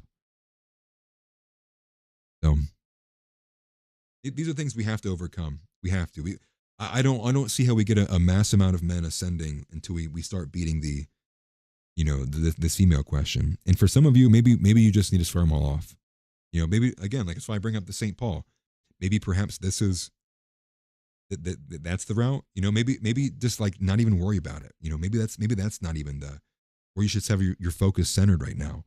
Maybe you should be worried more so about like, your studies and other things like that too. And I know it's hard to put these things out. But as men, we do have a bit of a bonus with our biological clock being and running a bit longer. So it's to say, I know many of you may prefer and wanting to be having children and wanting to be a father. I get that. But we also have to be concerned about not rushing into something like that, because I'm telling you, and I've been around too much of it, and it pains me, but too many men revolve their lives around figuring out how they can get a girl. And ultimately, that girl is the reason why their life is destroyed. When it comes from family court, divorce, or it comes from any other instance, the next thing you know, they never have their own time. They're working 24 hours a day. They're being yipped and yeehawed all around town. I want all that to stop. I do. I really do. I would 24/7 stream if it was possible, and I would sit here and talk about being anti-feminist every single day. Like I said at the beginning too, there is an element of me that is, I'm increasingly becoming just jaded about the subject in general, because I don't foresee any kind of real progress occurring anytime soon. I do see it taking on a different kind of shape and tone with clavicular and the looks maxing, the World War Mog, if you will, becoming a new thing. But it just sucks giving energy to it. It's a very toxic and vapid thing. Not to say I'm not going to be talking about it by any means, but it does at a certain point. It's like, oh wow, yeah, she cheated again. Oh wow, that girl who was married for 10 years. Oh what, she gave it up first night to a random stranger? That's crazy, dude. Really, you're telling me now for the first time? And here's what I would add on top of that too, as well. Like for anybody who's saying like, just it's not all women. There's good women out there. It's like, yeah, that's great and all, but like men don't have the time to search for a diamond that they'll find once in 10 million years. They just don't have the time for that. And so the 3 women that may exist that fall into those parameters, like it's not worth any man's time at all to wait to worry about searching for it. That's a joke. It's a waste. And even if that were true, where are the women who are laying down the law? Outside of Rachel Wilson, she's pretty solid. But where are they? If I'm supposed to believe that there's a plurality amount of these girls there who aren't like that, quote, aren't like that, just means not whores, not sluts, whatever.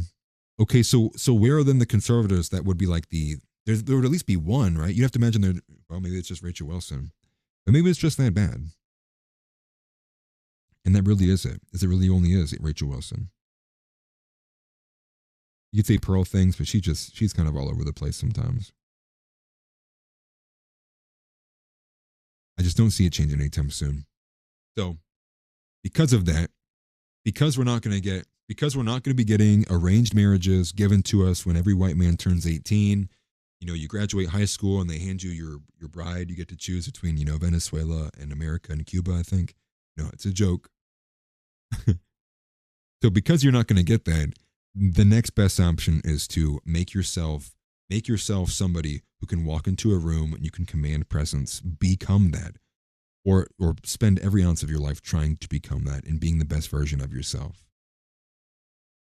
So that if the opportunity arises, if you were ever in a place where it would matter, that you would make the most of that moment.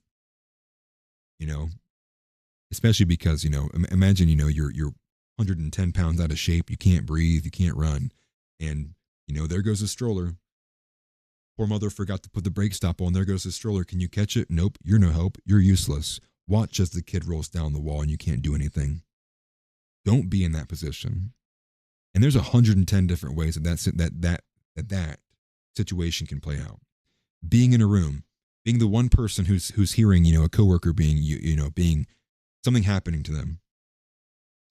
You're going to go tell somebody, or you're going to actually physically put a stop to it.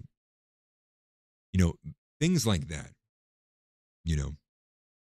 More so just even outside in the physical sense, but in the mental sense, being able to defend somebody, being able to defend a position, being able to be someone who can call out a hypocrite, when hypocritical things are going on, all of those things, there's so many ways that it could take form, but it is to, in the most basic of all senses, it is to ascend. It is to be greater than. And if you're already trying to pursue what it is to be like and live like Jesus Christ, then you're already well on your way there. But there's also some temporal elements that matter too, and there needs to be a comprehensive and robust approach. All things should be considered. Every tool, every asset, everything, all. Max it all the way up. If you will. All the way up. And forgive me because I feel like I missed a lot of chats here. Go through and some.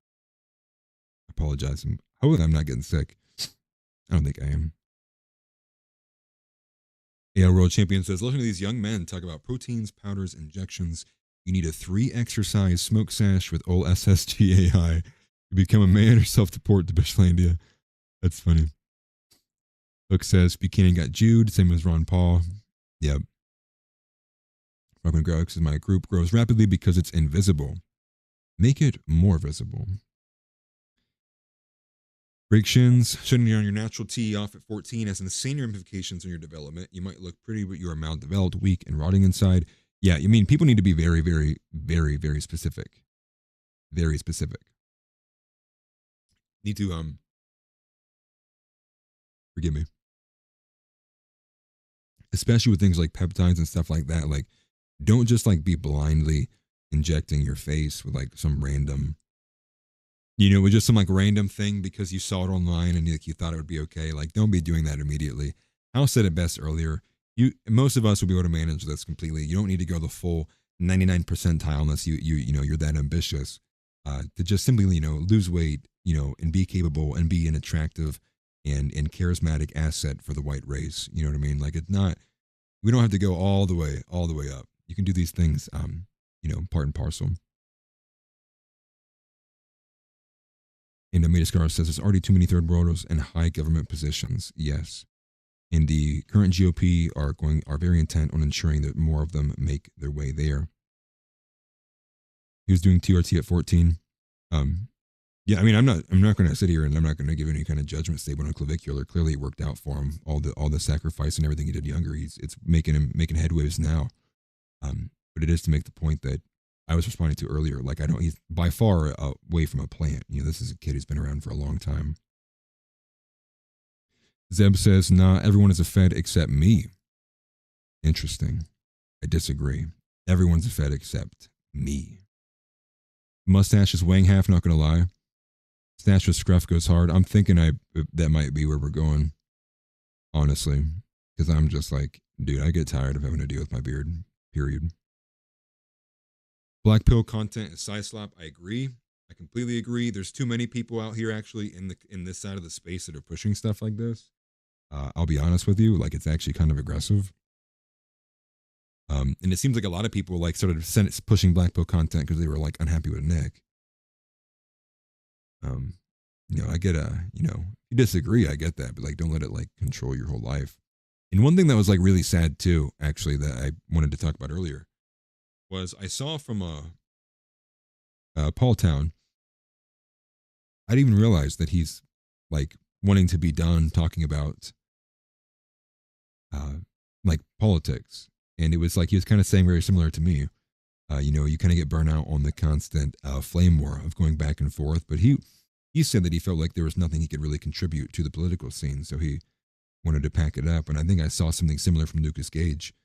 That Lucas was just like, I'm done doing this. I'm done doing the whole flame wars. It won't stop. People just continually say all this stuff.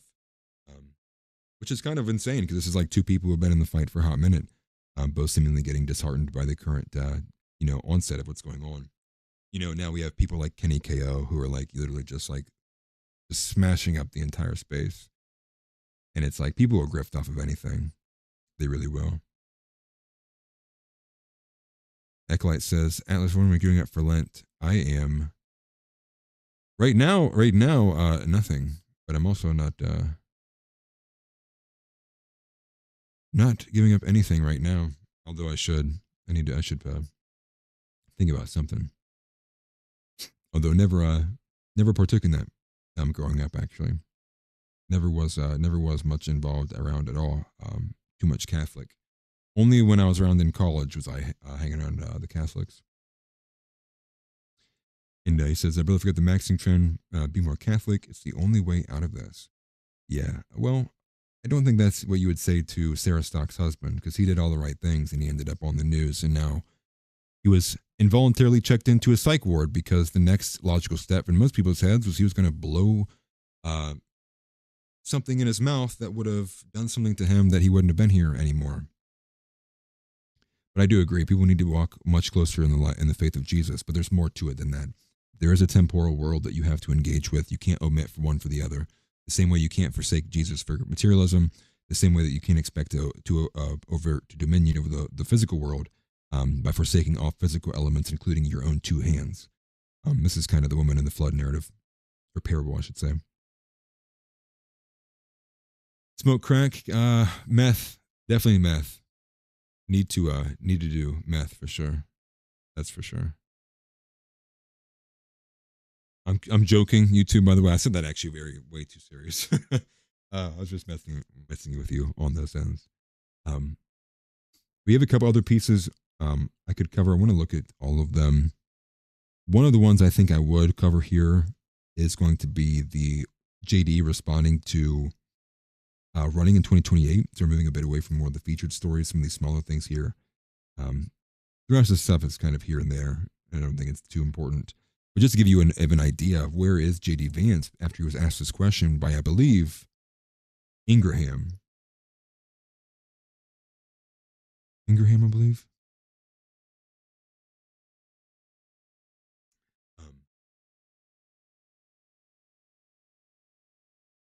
Nicolette says, I don't think Sarah's husband did all the right things. If he did, the cheating wouldn't face him at all. Broads are a dime a dozen. But that is his wife.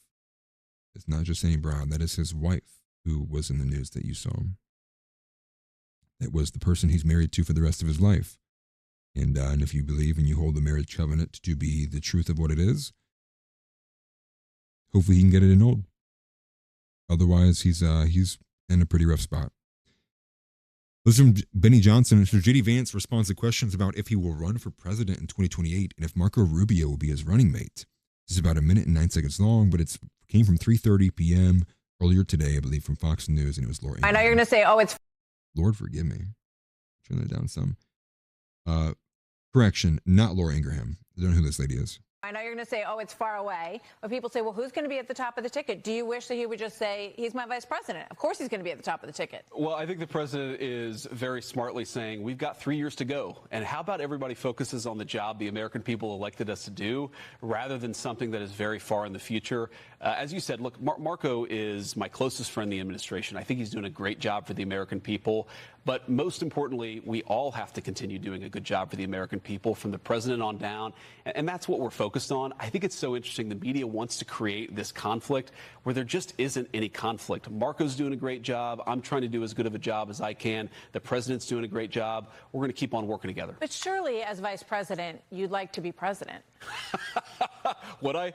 Well, look, I think, again, I'm going to try to do as good of a job as I can right now. So one of the things that I don't like about this question and this entire perspective is I've been in this job for all of a year. About 6 months ago, or sorry, a year and 6 months ago, I asked the American people to give me this job that I have right now. Why don't I do as good of a job as I can in this job? We'll worry about the next job sometime in the future. I know you're. Let's focus on now. Yeah, he literally cannot speak at all to a 2028 run right now whatsoever, especially now the current state. And people would use that against him as well too, right? If he started talking about anything about 2028 and what he would be doing in 2028, in any sense off the back of what the administration's doing right now, he'd be attacked 6 ways from Sunday. I hope he does have a good case for annulment. This is something I'm not too familiar with in terms of the under the way that they were married, what all the grounds would be. But I am rooting for him though, for sure. But yeah, JD knows. Yeah. Well, that's the point. He's kind of stuck between a rock and a hard place here.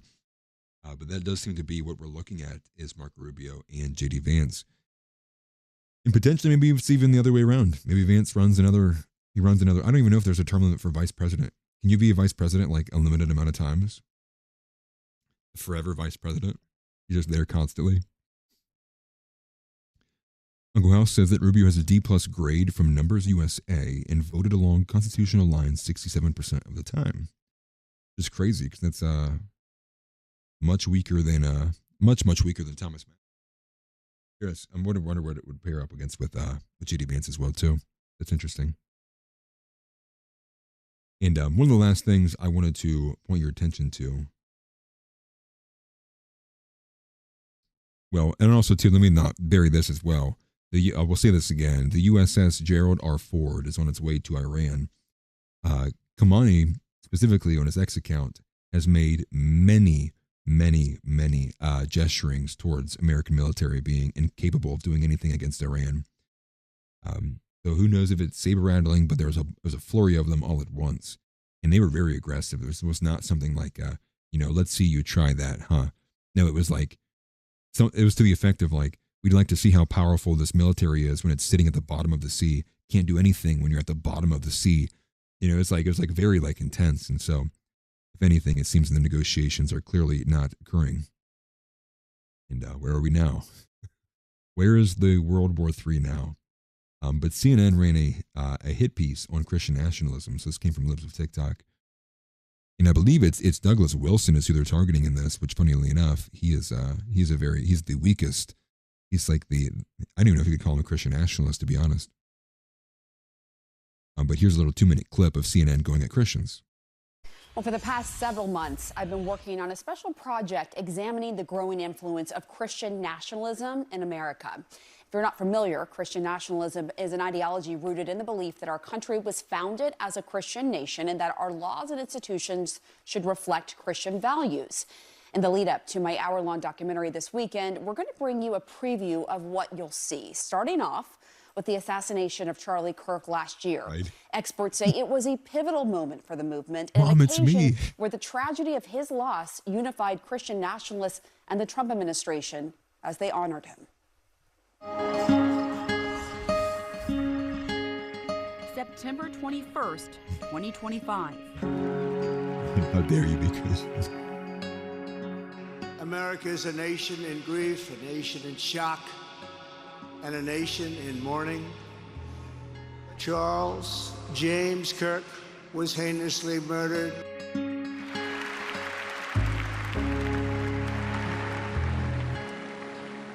That young man,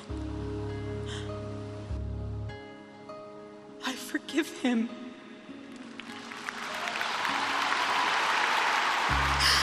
Charlie Kirk, a conservative activist and prominent Christian nationalist, was assassinated. It became a rallying call for those who believed in his message. Our greatest evangelist for American liberty became immortal. And it was a call to action. My charge to all of you, put Christ at the center of your life as he advocated for giving his. Memorial service was one of the most potent examples of this shift in our culture that we're experiencing right now, where a large segment of American Christians are being activated by these ideas, radicalized by these ideas that say that they are the persecuted ones and that they need to stand up for Christians' rights. Oh, yeah. No, tell me, guy who looks curiously like he's from the Middle East. What we as Christians, it's so I'm so over it, man. I'm so over it. This idea that white people or even Christians are somehow being persecuted, and we live in America, the freest nation. How could you say these things when we have daily conversations about white privilege and how that affects all these peoples of color?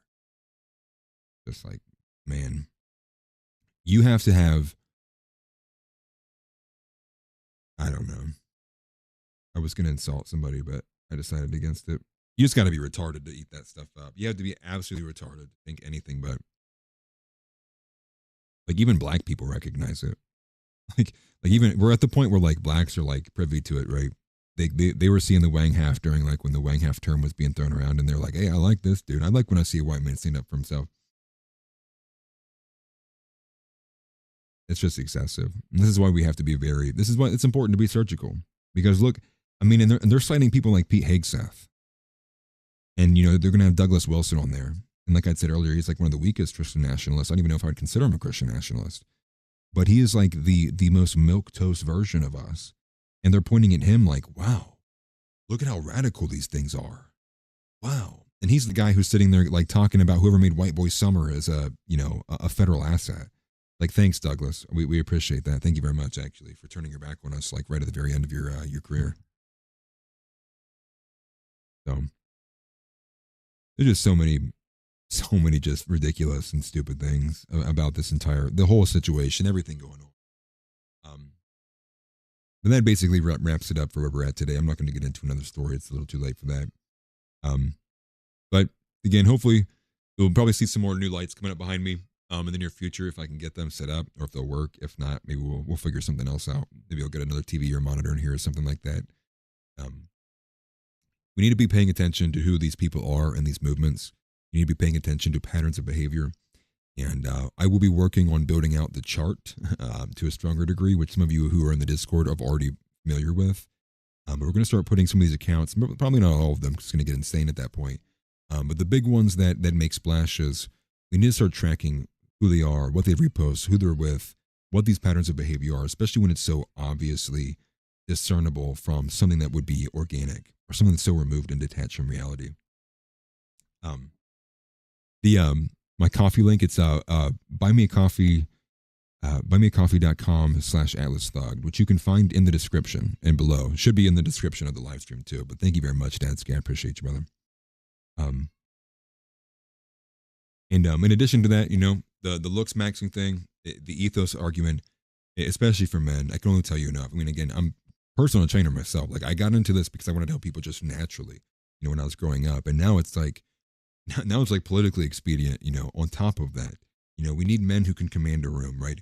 It's much easier to have, you know, rule over your home, over your wife, your family. And it's not, people take that so negatively.